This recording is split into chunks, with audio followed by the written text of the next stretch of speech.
That's the Hudson River. That was the George Washington Bridge. And over there you can see some buildings from downtown New York. So yeah, I'm up here at my roof. It's not my roof, but the apartment roof. We live on the rooftop, and in New York City. And I wanted to make a video talking about some things that were brought to my mind at church today. At church, we looked at the book called the Hebrews from the New Testament, and it reminded me of some things, some truths that I want to speak about. So yeah, in the old, and I have in my mind my Jewish friends also when I say this. So in the Old Testament, there are mainly three offices, three positions that are important. The first is the prophet, like Moses, and then there is the priest, like Aaron. I don't know why I said like twice, but then there's the king, like David. And these three offices and positions are all pointing towards the Messiah. That's premise number one, that they're all pointing towards the Messiah, that the Messiah connects all these three positions together. And now I'll tell you why this is the case. First of all, the prophet. Moses talks to the people of Israel before his departure, before he dies. In Deuteronomy chapter 18, he says to the people of Israel that God will raise up a prophet like unto me, Moses says.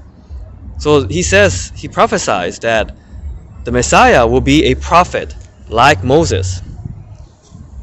And then if you go to Psalms, David wrote a lot of Psalms, and in Psalm 110, he writes that the Messiah will also be a priest after the order of Melchizedek. Melchizedek, if you remember, was this sort of obscure character in Genesis, a king to whom Abraham gave the spoil, the plunder after his sort of a skirmish, after his battle to rescue Lot.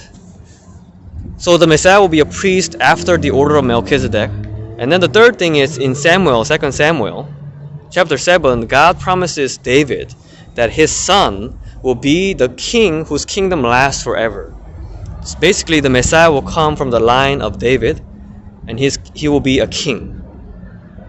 So you got both prophet, priest, and king. The Messiah, according to these three verses that I gave you, the Messiah has to fulfill all three positions. And that's where Jesus comes in. He fulfills all three roles. First, let's look at Moses. Moses, what was special about Moses? Moses was a man of mighty deeds. He did a lot of miracles by the power of God in Egypt.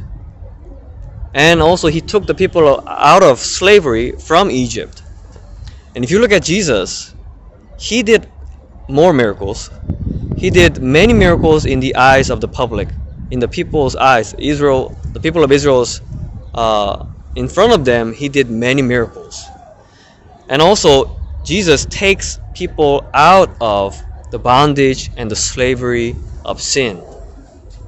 The second thing, the priest, The priest, how is Jesus the priest? Well, this everybody I think knows. Jesus was the priest because he offered up his own body as the sacrifice for the forgiveness of sins. And without the shedding of blood, it says in Leviticus, without bloodshed, there cannot be atonement, there cannot be forgiveness of sin.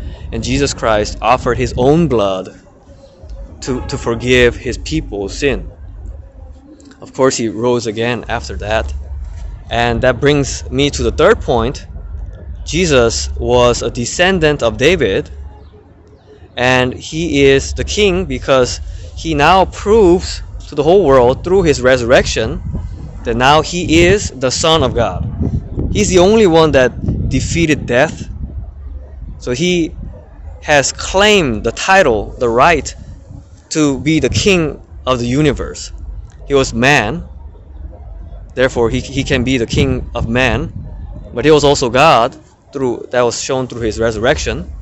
So now he rules over all men and all creation, and he showed that also through various miracles when he calmed the ocean and storm. He rules over the whole universe. So Jesus really connects all of Old Testament, these Old Testament offices together, and they all point to Jesus Christ. And he's really the key to understanding and unlocking the whole Old Testament. Like this obscure passages like in Psalm 110 about how the Messiah will be a priest after the order of Melchizedek. What does that mean? That's explained by Jesus. How, like Melchizedek, we studied this at church today. Melchizedek was someone who, had no genealogy. It's as if he was eternal, and that was pointing to how Jesus is eternal being.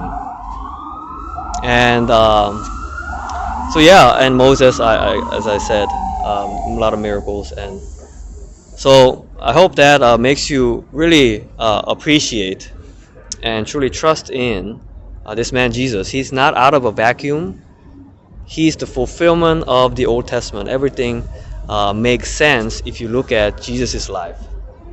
Like, who was that prophet that Moses talked about? A prophet like unto me. Well, that was Jesus. And who was the son of David, who was going to be the king whose kingdom lasts forever? That was Jesus. So God bless you, and hope you think about this and look to Jesus Christ more. God bless.